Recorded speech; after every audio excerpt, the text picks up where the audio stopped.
Hello दोस्तों, कैसे हैं आप सब। उम्मीद करता हूं कि आप सब बहुत अच्छे होंगे। स्वागत है आपका यूट्यूब के प्रिपरेशन हब चैनल में।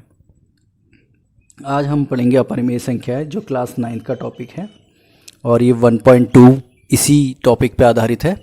तो हम इसको पढ़ना शुरू करते हैं। इससे पहले की क्लास जिसने नहीं देखी वो प्लीज़ जाके उस क्लास को पहले देख ले। ठीक है, तो अब हम पहले आपको बताते हैं कि अपरिमेय संख्या है, इरेशनल नंबर क्या होता है। आपने इरेशनल नंबर भी याद रखना है और अपरिमेय संख्या भी याद रखना है, क्योंकि ये इंग्लिश और हिंदी दोनों में पूछा जा सकता है। अपरिमेय संख्या वे संख्याएं होती है जो p बाई क्यू के रूप में व्यक्त नहीं की जा सकती। ठीक है, तो अपरिमेय संख्याएं उन संख्याओं को बोला गया है जो p बाई क्यू के रूप में व्यक्त नहीं की जा सकती, क्योंकि p बाई क्यू के रूप में एक हमने पढ़ा था कि p बाई क्यू के रूप में परिमेय संख्याएं होती हैं। तो जैसे 2/3 है, ये एक परिमेय संख्या है, लेकिन जो √2 है आप उसे ऐसे चेंज नहीं कर सकते। तो इसीलिए इन्होंने क्या बोला है कि ये जो अपरिमेय संख्या है वो p बाई क्यू के रूप में व्यक्त नहीं होगी। ठीक है, और उसके बाद जो अपरिमित रूप से इसके अनेक प्रकार के अपरिमेय संख्याएं होती है। अपरिमित रूप से मतलब काउंट नहीं किया जा सकता, उसको गिना नहीं जा सकता। तो इतनी सारी अपरिमेय संख्याएं हैं, और परिमेय संख्याओं में भी यही बात है कि परिमेय संख्याएं भी इतनी अधिक होती हैं। अब जैसे इसके एग्जांपल है √2, √3, √15। रूट के अंदर की संख्याओं को हम अधिकतर यही मानते हैं कि यह एक अपरिमेय संख्या है, और पाई भी उसी में ही आता है। और उसके बाद जो हमने पॉइंट वाला लिखा हुआ है 1.10, 0.10, 0, 111, 0, 1111, 0, फिर उसके बाद ऐसे ही आगे को बढ़ते जाता है। ठीक है, तो इसके बाद का नेक्स्ट टॉपिक जो है वो है वास्तविक संख्या। वास्तविक संख्या यानी कि रियल नंबर। इन सभी संख्याओं के सम्मिलित रूप को हम रियल नंबर कहते हैं। इन सभी यानी कि किन सभी संख्याओं के सम्मिलित रूप को हम कहते हैं, तो हम कहते हैं आपका natural number n, whole number, और z इंटीजर्स प्लस परिमेय संख्याएं,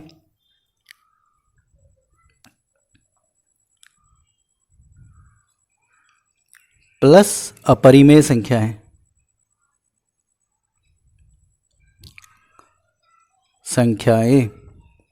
तो अपरिमेय संख्याएं, इन सब के कलेक्शन को हम बोलते हैं रियल नंबर, जिसे r से डिनोट करते हैं। रियल नंबर यानी कि वास्तविक संख्या। इसमें यही बताया गया है कि हमारी वास्तविक संख्या क्या है। ठीक है, अब इसके आगे का हम थर्ड नंबर का एग्जाम्पल देखते हैं। आपकी बुक में दिया हुआ है √2 का संख्या रेखा पर निर्धारण कीजिए। अब देखिए संख्या रेखा है, तो इस पर आपको निर्धारण करना है कि √2 का प्लेस कौन सा है। अभी तक तो हम देखते आ रहे थे कि हमारी कोई भी नंबर लाइन है उसमें पहले से ही नंबर लिखे गए हैं, तो हमें 1 का प्लेस पता है, 2 का प्लेस पता है, -1 का पता है, 0 का पता है। तो इस तरीके से हमें पता है। अब हमसे कोई पूछ देगा √2 का प्लेस कहाँ है, तो वो हमें पता नहीं है। तो वो कैसे निकालते हैं, हम उसके बारे में चर्चा करते हैं। ये देखिए, मैं आपको समझाता हूँ उसका एग्जाम्पल। ये कोई नंबर लाइन है जिसपे यहाँ पर को 0 है, और ये हमने एक एक का लिया हुआ है। 0 को हमने मान लिया a और ये मान लिया b। ठीक है, ये पॉइंट मान लिया b। अब ये हमने इसको एक वर्ग में बना दिया, c इसका नाम रख दिया, d इस पॉइंट का नाम रख दिया। अब ये हो गए हमारे एक वर्ग बन चुका है। अब देखिए हमने क्या करना है, √2 का प्लेस बनाना है। तो 1 और 1 आपने पाइथागोरस प्रमेय पढ़ी होगी। पाइथागोरस प्रमेय के अनुसार, ठीक है, पाइथागोरस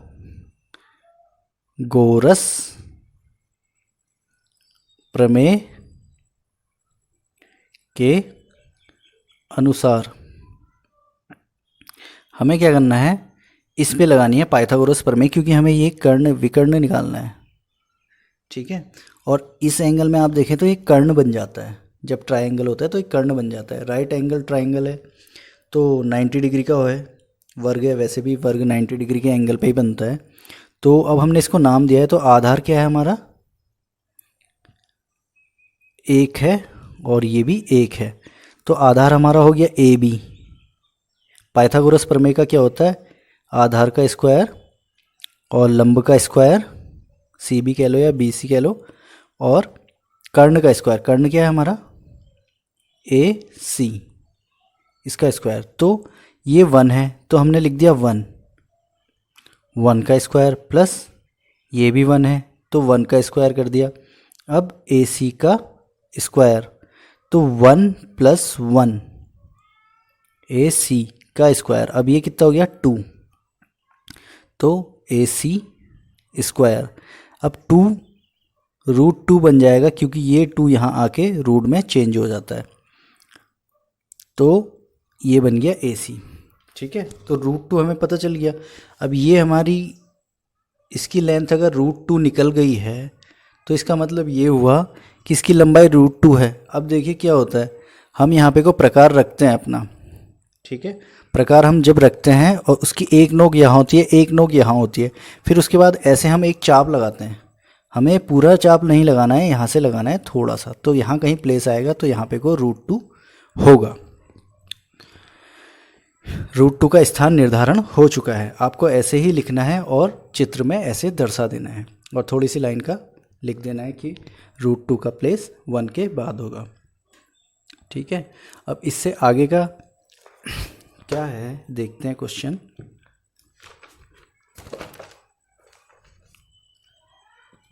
अब देखते हैं नेक्स्ट एग्जाम्पल।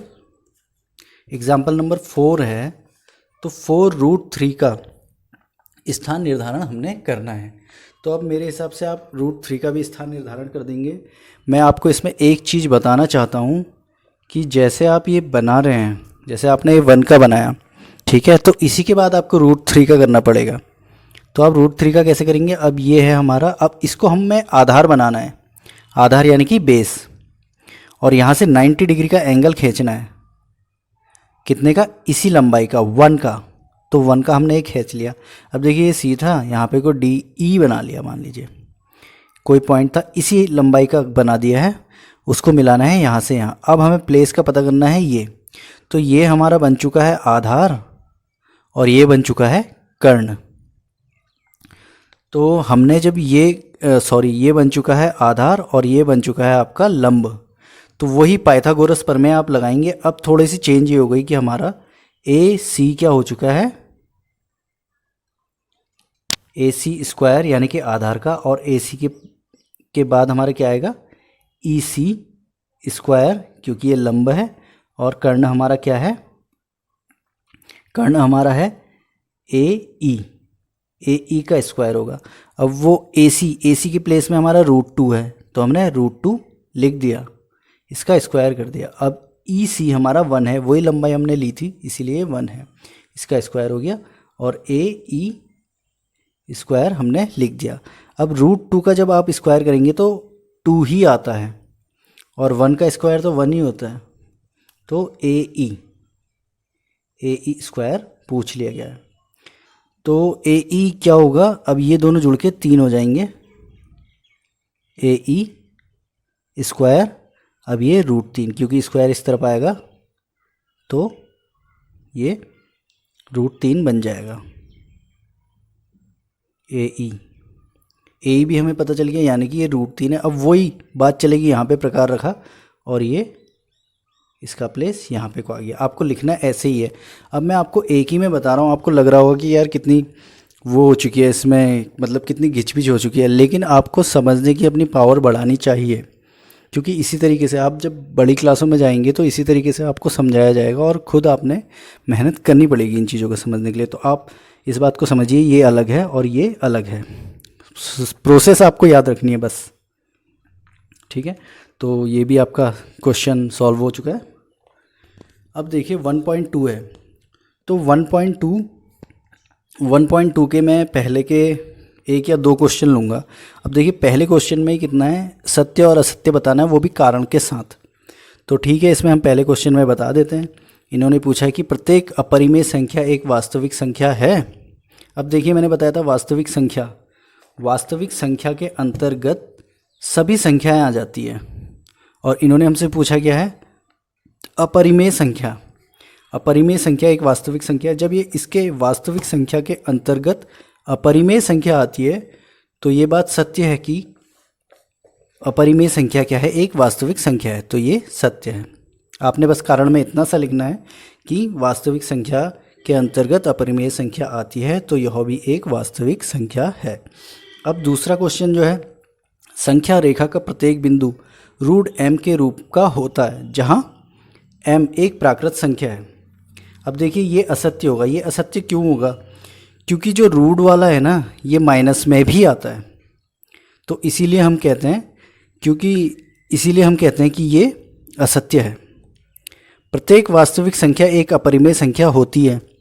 अब देखिए वास्तविक संख्या, अब वास्तविक संख्या मैंने बताया था आपको कलेक्शन है इन सब का, और इन्होंने पूछा है कि जो वास्तविक संख्या है वो एक अपरिमेय संख्या होती है। अब वास्तविक संख्या के अंदर का तो भैया बहुत सारी संख्याएं होती है, परिमेय संख्या होती है, अपरिमेय संख्या, तो यह कथन असत्य है। ठीक है, कारण आपको ऐसे ही लिखने पड़ेंगे और इन्हें लिखिएगा समझ के। अब इसके बाद जो नेक्स्ट क्वेश्चन था सेकंड नंबर का, वो है ये एक्चुअली मैंने इसको इसलिए लिखा है क्योंकि मैंने कल एक वीडियो बनाया था, तो वो वीडियो में क्या हुआ, मेरे से कुछ गलतियां हो गई थी वीडियो एडिट करने में, तो वीडियो हो गया ख़राब, इसीलिए मुझे कल का मैटर लिखा हुआ ही ऐसे समझाना पड़ रहा है। तो अब देखिए ये वाला है जो नेक्स्ट क्वेश्चन है, उसमें बोला गया, ये एक्सरसाइज के क्वेश्चन है, क्या सभी धनात्मक पूर्णांकों के वर्गमूल अपरिमेय होते हैं?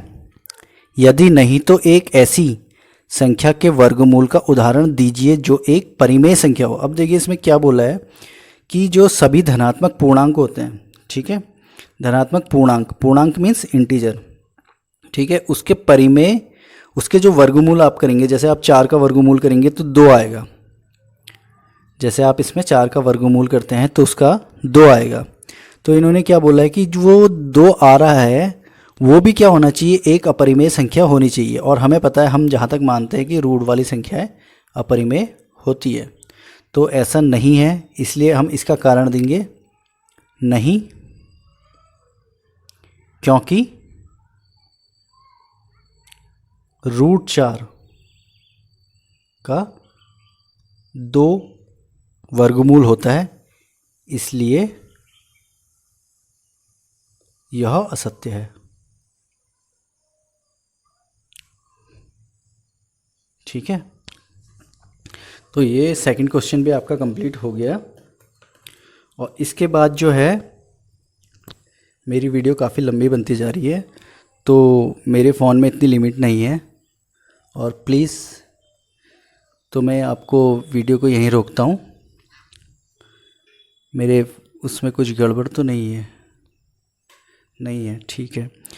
तो ये जो मैंने वीडियो आपके लिए बनाया है, आशा करता हूँ कि आपको काफ़ी पसंद आया होगा। अगर पसंद आया है तो प्लीज़ लाइक शेयर सब्सक्राइब ज़रूर कीजिएगा, क्योंकि इन वीडियोस को बनाने में काफ़ी मेहनत लगती है।